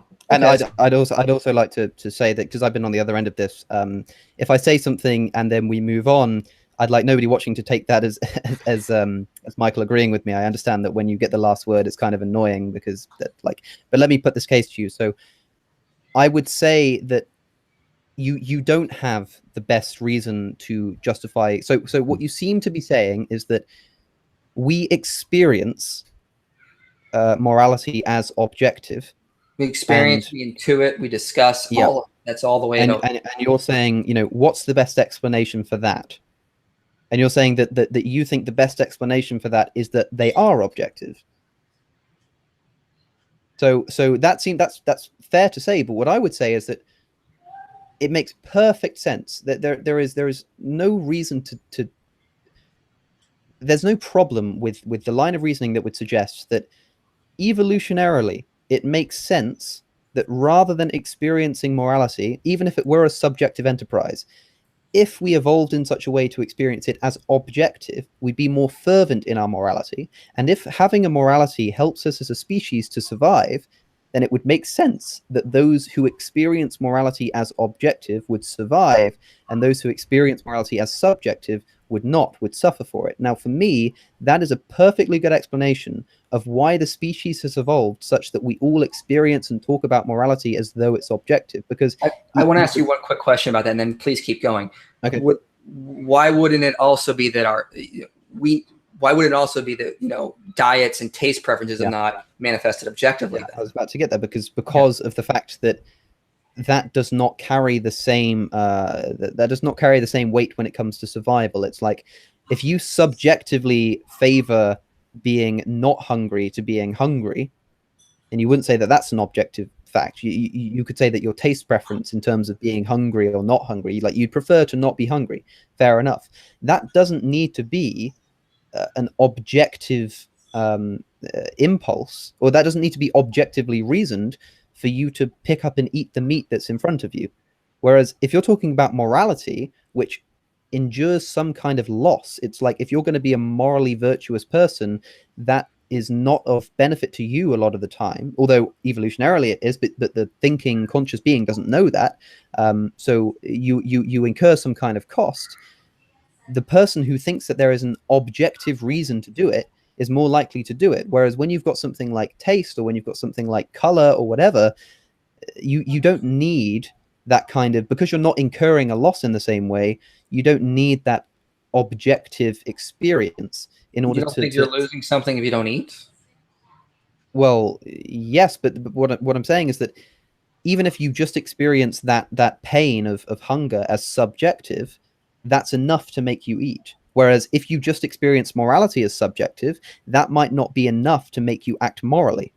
And if you need that moral acting and you need that eating in order to survive as a species, if you can get by as a species with a subjective experience of hunger and that allows you to survive, then that's all you need, and you'll have no reason to evolve an objective understanding of hunger. If having a subjective understanding of morality is not as strong or doesn't help you to survive in the same way that an objective understanding of morality does, and you need that objective experience to move forward as a species, then it does make sense for that to have evolved. Now I'm kicking myself because it seems like toward the beginning of this discussion, Alex, you mentioned the term emotivism Uh-huh. in metaethics, but it sounds like you've been talking like a subjectivist in the sense of like moral statements are really just descriptions of our attitudes, and like I like this or I don't Okay. like this. Whereas emotivism, Yeah. on the other hand, says that a moral statement is an expression of an emotion. Like when I say shoplifting is bad or shoplifting is wrong, I'm really saying on emotivism, like that's not a truth or false. That's not a truth or false statement. So I'm curious. Like, are you more of a subjectivist? Are these like descriptions of our attitudes, or is this there are expression like on emotivism? there are two reasons why, and I don't know, you were breaking up a bit there. I don't know if I missed something. I don't know if that was my internet or yours. I don't know if Michael, you got that. No, you were breaking up too, Cameron. Okay, that's fine. So Yeah, there are two okay. there are two ways that we can kind of approach this idea of why I might have sort of said one thing and expressed the other. The first is that perhaps I don't have the same understanding of words like emotivism and subjectivism as you do. I highly doubt that I've familiarized myself as much with their different incantations as you both have. So there's a possibility that I've said emotivism when really I meant subjectivism, perhaps. But what I would say is I think the confusion is perhaps lying in, to me, there's a difference between saying, what do people mean when they say something is good or bad, and then the discussion of how that experience arose. So from the evolutionary standpoint, I'm trying to explain why we experience good and bad. And I would say that the reason that experience has come about is because it's helped us to survive as a species. But when you're sat there saying that something is good or bad, that's not what you're thinking about. That may be the reason for which the morality has come about, but there's a different, that's not what you're thinking about when you're saying that something is good or bad. Have you heard of Dirk Upham's? I haven't. Okay, he was in a prison in medieval time, in around the Renaissance times, and he escaped from this prison. And as he was running across the icy water, a guard saw him and started chasing after him. The guard fell through the ice. Now he turned, went back, pulled the guard out. The guard immediately arrested him. He was executed a couple days later. Do you think it was morally right for him to pull it out? Now, if morality just evolved objectively to help us survive, then that should have been objectively wrong. Same with if we rescue like an animal in the wood. Like if I rescued a jaguar, because I live in Arizona, we actually have a couple here. There's like one or two. But if I rescued it and then I knew it was going to kill me after, why would I feel that's objectively right to do, even though that's not helping me survive? So morality, it doesn't necessarily manifest in a way that always helps us survive, yet we still feel it's objective. So that's kind of where I'm not really seeing where you're coming from. Yeah, I can answer that, but it would take a lot of unpacking again. That's fine. I'm sorry. It's fine. It's really interesting, actually, that the example you've given there, because what I would say is that because morality is a subjective enterprise, it's like, how can I phrase this? To say whether or not that person pulling out the guy from the falling through the ice is morally right or wrong, you have to understand my moral framework is one that can be treated as though it's objective, because there are certain things that we all agree with, like the experience of pain as bad, as long as you take pain to mean what I mean to mean by pain. We all experience pain as bad, and therefore if I can make a link between X and the experience of pain, I can say that we shouldn't do X. Even though I recognize that's a subjective enterprise, it's still something we can agree on. So do you think it's possible that like maybe evolution didn't give us morality, but maybe evolution just gave us the ability to understand objective morality? Like we can understand, because would that be a possibility? Like maybe evolution didn't give us our morality, but it gave us our ability to understand. Like this is Thomas Nagel's point. Evolution gave us our ability to understand what's objectively true, as in terms of like logic and science. Could that not also just be as equally possible from evolution? Absolutely. But could it not be also the case that rather than evolution producing just the intuition of hunger, evolution provided us the ability to intuit the objective fact of hunger? Well, we don't say that it's objectively wrong to be hungry. If somebody I'm not talking about wrong or right. I'm talking about So this might sum up, or it's interesting. I haven't answered your previous question. I'll try and get to it, but to just dispel with this first, it's like you saying, well, have we evolved to experience good and bad? Like have we evolved in such a way that's produced this thing we called morality in our minds, or have we evolved in such a way to facilitate our understanding of morality which exists independently? To me, that's like asking the question, well, have we evolved to produce this experience we call hunger, or have we evolved to be able to recognize this thing called hunger which exists objectively independent of humans? To me, that makes no sense. It's like, how could you say that we've evolved to recognize and understand hunger which exists objectively? I wouldn't say that. Like, I get what you're saying. Exactly, you wouldn't say that, but for the exact same reason, I wouldn't say that about morality either. Well, I mean, I think at this point we can move on. I think we've kind of But so then to answer the question about the guy falling through the ice, it's like, if you could demonstrate, the first thing is, like I say, for something to be objectively good or bad, if it could be objectively good or bad, that doesn't necessarily entail that you can demonstrate it to be so. So it could be that if I knew all the facts, or could know all the facts, I could say that based on my subjective assumptions, I would say that subjectively that person did a bad thing. Even if that were possible in principle, that doesn't mean I could necessarily make that judgment. But let's assume that I did have access to every single fact about the situation, you know, down to the atom. Well, I could say that if I'm going to say that we all experience pain as bad, and we all also have the subjective impulse to avoid that which is bad.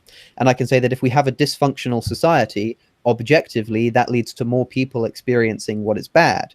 Then I can say that if I can show that objectively, by this action, we've led to a more ordered or disordered society, then it was objectively good or bad. So like, if the guy pulling out the security guy from under the ice, if his subsequent execution actually did improve the well-being of society, and that would include things like the morality of the death penalty, which is not to be ignored, then I think that from a neutral standpoint, you could perhaps say that yes, that was a moral thing to do, but only if you know all of the facts. And even then, if you could, I'd still see it as a subjective enterprise. Okay, so let's if we can just leave that one there, and if you need to, Michael, just produce a video later on in response. Yeah, I'd love some more time to think about that before answering it anyways. Yeah. Well, I mean, earlier on, that your question about the difference in the doctor situation, I thought that was a really interesting question. I'd like to think more about that one too. I'd like to. Now that I've thought of it, I'd like to put that into a more coherent fashion, and perhaps I'll produce a video or something on it just to demonstrate. Because I didn't get to the point that I was sort of trying to make there, and I don't know that I could. So no worries. If people were interested in that, you know, then they can keep their eyes peeled for some even if they know that they're going to immediately disagree. It may exist at some point in the short-term future. Well, these thoughts brought to you by Capturing Christianity. All right, so let's go to the second part, and we only have about a half an hour left, so we'll see what we can do in that time. So this thought that morality, if it exists, is necessary in some way on God. Let's talk about that. So what's your approach to that, Michael? How do you sort of start to think about this? Okay, well, if we, for the sake of argument, we'll just get past the whole if moral realism is true or false. I mean, obviously, for the moral argument to work, moralism has to be true. So basically, we start out with understanding that this is clearly a rational enterprise. I just think this discussion has kind of just showed that we're not actually out studying trees or rocks to find morality. This is something that happens within rational agents. So morality is a rational enterprise. And if moral realism is true, then there are objective duties and values. Now, then the next question comes is like, well, where are they grounded in? I mean, some philosophers have argued, you know, if these things really are objective, they just can't be abstractions floating out in space.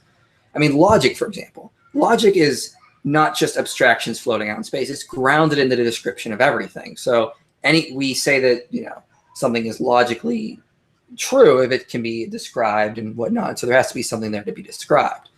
But moral facts moral duties specifically are obligations, they're prescriptions.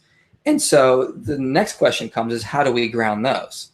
Well, I mean, Peter S. Williams says, I have moral obligations, but since I can't be obligated by anything non-personal, like the evolutionary history of my species, I must be obligated by something personal.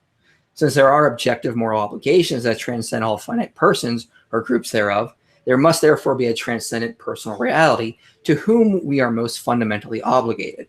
So his basic point is, if morality is a rational enterprise, if moral realism is true, and morality is not grounded in humans itself, then it must be grounded in some sort of personal, necessary, rational source. Well, this personal, necessary, rational source is just what we call God.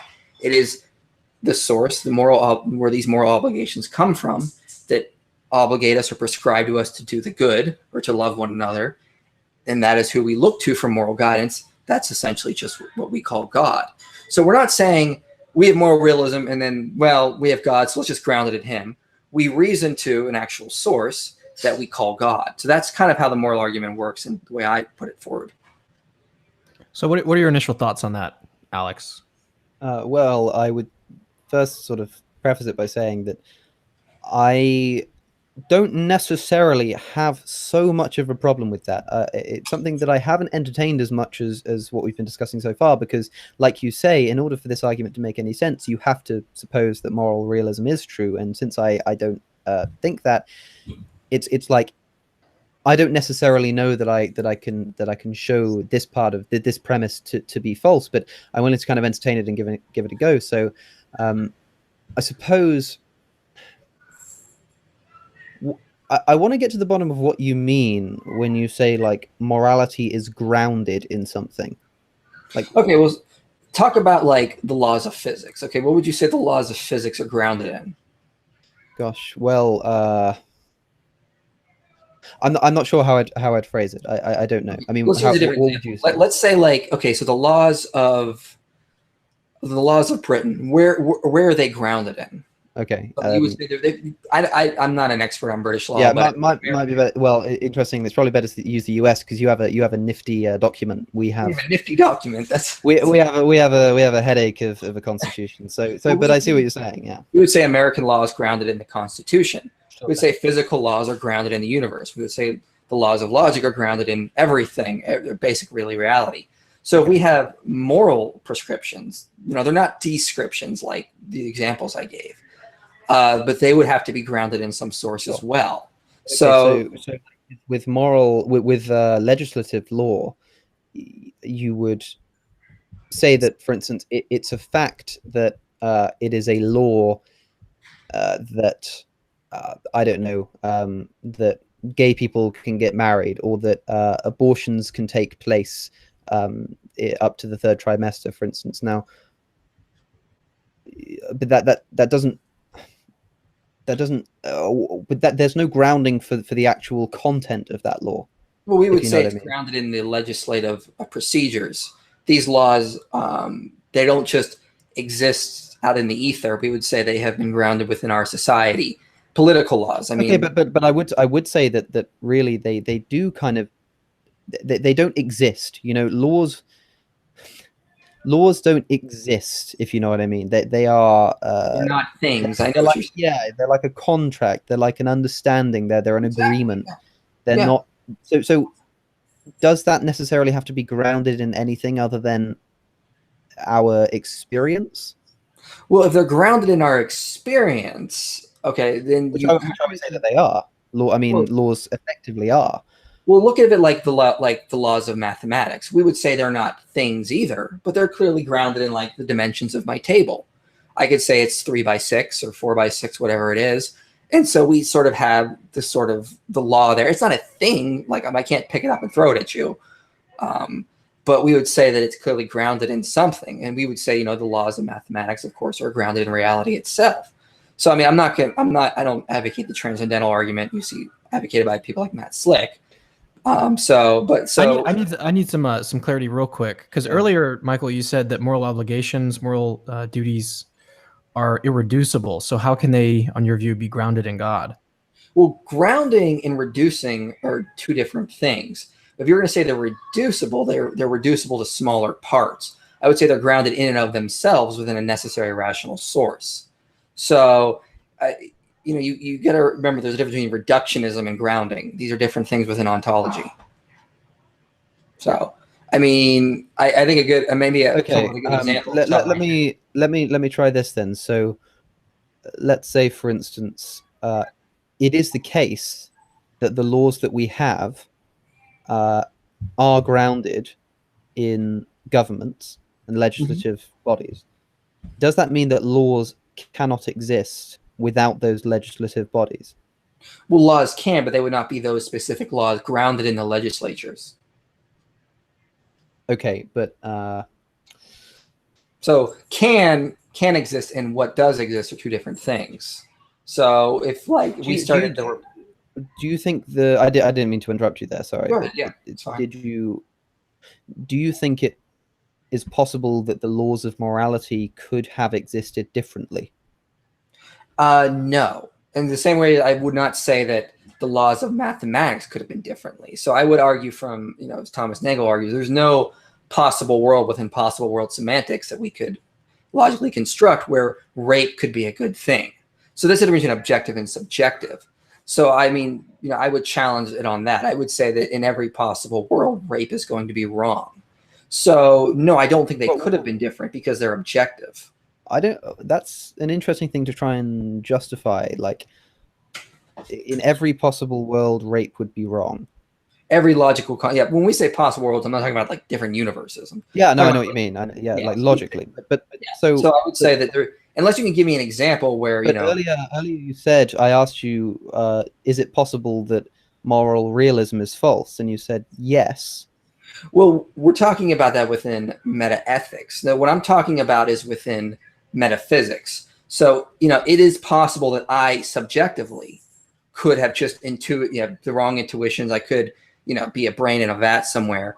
But, it's different than me saying if I'm arguing for moral realism already, I'm going to argue that rape is always wrong. Now, subjectively, maybe I just experience things wrong. So these are different forms of what we're talking about in different areas. There's a difference between epistemic possibility and metaphysical possibility. That's what I'm getting at. So this is what I'm trying to clarify here. So, for instance, would you say if it is possible that you recognize that it is logically possible that ethical non-cognitivism could be true, or right? Would you? Right. Okay. So now there's a different. Now let me ask you this. Okay, borrow an example from Saul Kripke. It's possible logically that water is not H2O. It's not possible in like a metaphysical sense.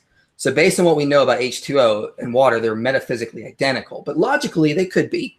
So there's a huge difference between those two things. That's why we need to distinguish between epistemology and metaphysics in this. So if I said, if it's possible that ethical non-cognitivism is true, then surely that means that in some possible world, ethical non-cognitivism is true.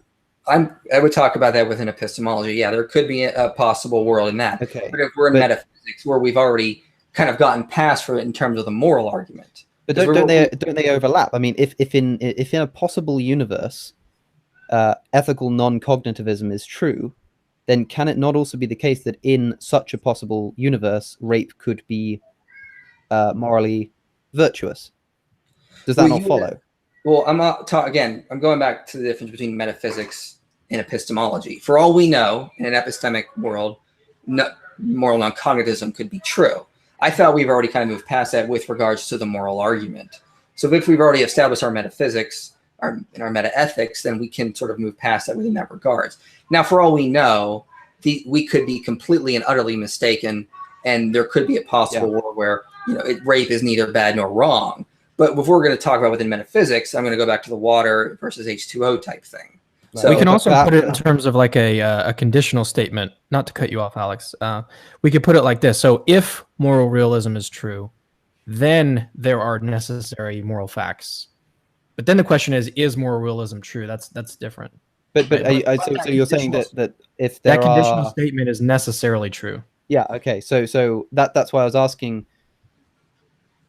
So you would say that moral truths, granted moral realism, if we're saying that is the case, that moral truths are necessary. Right. Yeah. If that's Okay. Okay, so granting that, then moral truths are necessary. So in every possible world, rape would be wrong. Rape would always be wrong, right? And then the question is like, so it's possible that moral realism is false. However, that conditional statement, if moral realism is true, then moral facts are necessary. That is a necessary statement, and that's fine. So, and that's just basically how the moral argument kind of flows. And so I have been vocal about like how I don't like Craig's form of the argument because, I remember listening to a podcast called Real Theology, and I forget who they had on, but he brought up the moral argument and he said, okay, so you've shown moral facts are true. So how does that get you to God? And so that's one of my biggest problems with Craig's version. That's why I try to formulate it in a different way. And that's. Did you have another argument for that? I mean, we because we did this one that's sort of like rational, the rational argument. But do you have like another? Sure. Yeah. I mean, for example, look at something like a few more minutes. So yeah, look at something like the moral ideal. So it makes sense when we say a person is morally good, but it seems incoherent to say that moral goodness exists by itself as a necessary abstraction. It's because moral goodness and moral badness seem to be properties of agents. So it's far more rational with moral value. Can that be the case? Again, not to interrupt you, but it's crucial. If we're granting moral realism, I don't know if you can say that, because if you're going to say that that moral, you seem to be saying that morality can't be true in an abstract sense. It's only a quality of a moral agent. Well, isn't that precisely the argument against moral realism, that the fact that morality doesn't exist in abstract form and is only a quality of abstract agents? Well, no, we're talking about a grounding sense in what we're talking about. So we're talking about like the moral ideal. If I say it is good to, prevent rape. Okay, so I'm talking about things that happen within rationality, within things that happen within discourse between agents itself. So, I mean, you have these principles, you have these standards. But when we talk about the moral ideal, I mean, it's far more rational if moral values and duties are properties of agents and just not mere abstractions. So we're talking about grounding, not if something is real or an identity theory or just eliminative. So if we're talking about the moral idea, there are objective moral values and duties. It's simply reasons that the moral ideal is grounded, not necessarily real, but grounded in a necessary agent that is the moral ideal. So when we want to compare certain things, we tend to talk about things within how agents are. If we say this person is good, we would compare them to an agent that is bad. So that's sort of how Peter S. Williams, for example, argues for moral ideal, along with moral prescriptions and obligations. Okay. So are you saying that do you think that the moral ideal exists? Is that kind of what you're calling God? Or is that how you describe moral ideal would best be described as this necessary rational source? I'm interested. I don't know if perhaps this is what you were already trying to do, but just in case you weren't, I mean, do you have a way of justifying the fact that there is the existence of a moral idea, of a moral ideal? Well, we would say that basically we can look at something as being perfectly morally good. Now, when we talk about that, we're talking about an actual agent, because we cannot talk about a rock being perfectly morally, being the moral ideal, because they're not moral agents. So when we're describing what would be morally perfect, we're describing personal aspects of something. And so it's far more likely we're describing a personal source versus just personal, just non-personal abstractions. So, I mean, Peter S. Williams put this paper on his website, Be Thinking. I put a lot of it into my video, Is God the Same as Moral Goodness? And so I kind of elaborate on more in that video if you were interested to kind of take a look at it. But that's kind of where I explain a lot of this. Okay, so are you just kind of saying, again, it doesn't really matter, because I don't have so much of a gripe with you doing this, but where Cameron asks you, do you have another argument that morality must be grounded in God? You say, well, if we have the idea of a moral ideal, then God must exist. But if you're saying that the moral ideal just is God, then all you're kind of saying there is that, well, God exists. Well, we have to distinguish between the ideal along with what it's grounded in. For example, if I were to describe the most perfect personality, and I would say it's a young, very smart British kid in his 18 or 19, who's got a nice little smile right there, I would be describing your personality. But that personality is also grounded in you, even though I'm describing it. So if I'm describing a moral ideal, it seems far more likely I'm describing something personal versus something not. Just if I was describing a personality, you're going to think personal aspects, not just mere abstractions. Sure thing. And flattery will get you nowhere in winning the debate, I might add, but in case that was a covert try. But I'm interested in how you know that this moral ideal exists.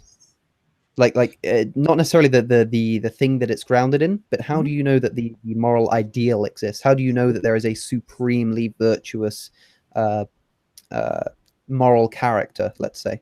Well, that's a good question. I think that goes back to moral realism. I think if we can establish moral realism is the best explanation, then we infer from there a grounding in some sort of personal agent. So if I were to say that medicine is objective in the sense that you could say that certain medicines objectively improved health.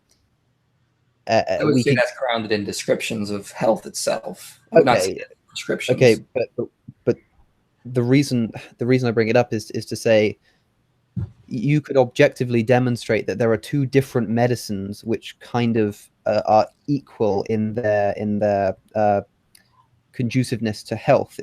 So you couldn't necessarily create a hierarchy of medicine and show what is the supreme medical prescription, but is not the same thing true of morality. It's like, just even if objective truths exist, this is something Sam Harris talks about. This is why he called it the moral landscape. It's the idea that even if you can have objective morality, even if moral realism is true, that doesn't mean that you can have an ideal moral character, because there can be multiple different peaks in the moral landscape, multiple different things which get you close to good, or have the same level of goodness, let's say, and there are different ways of achieving that.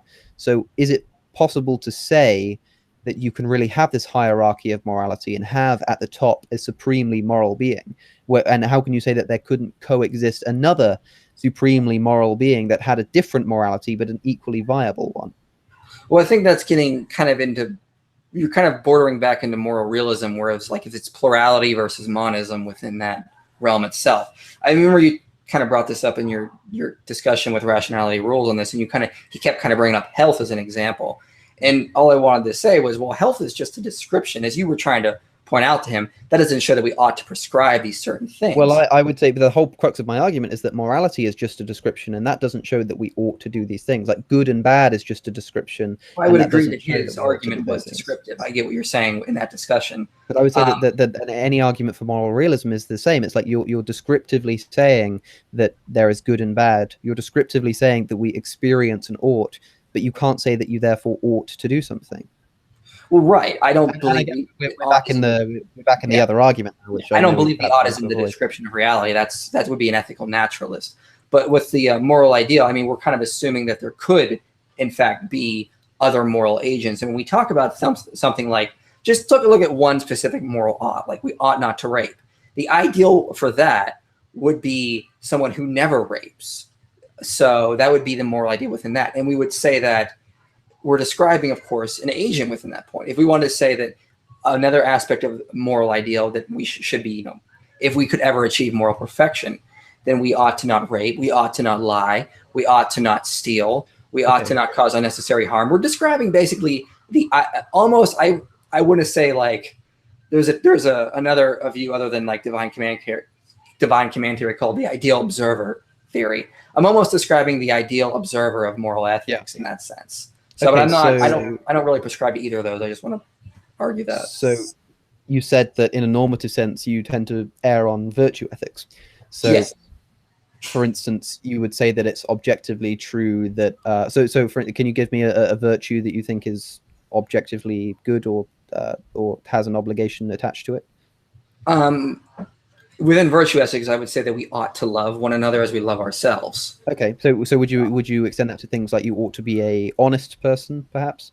Of course, yeah, we ought to be honest. So this is where I have a slight problem, perhaps, again, with this idea of hierarchy and the moral ideal. And again, this is kind of a sidestep because I don't know if this would bring down the argument, and even so, it doesn't matter if it doesn't, because I still disagree with the earlier premise. But just as a matter of interest, it's like, if you have this, if your argument here is about having the existence of a moral ideal and having to be able to ground that in something, can you have a moral ideal as a virtue ethicist? I mean, can you say that it is possible to be maximally just or maximally loving? Surely there's no way to quantify that in a way. Like, you could have people who get to that peak in different ways, that there's no single hierarchy of virtue. Well, you're still getting to, I mean, you could say that there was a peak and there are many roads up to that peak, I guess you could say. But could you say that the ultimate goal is to be, perfectly virtuous, to be loving?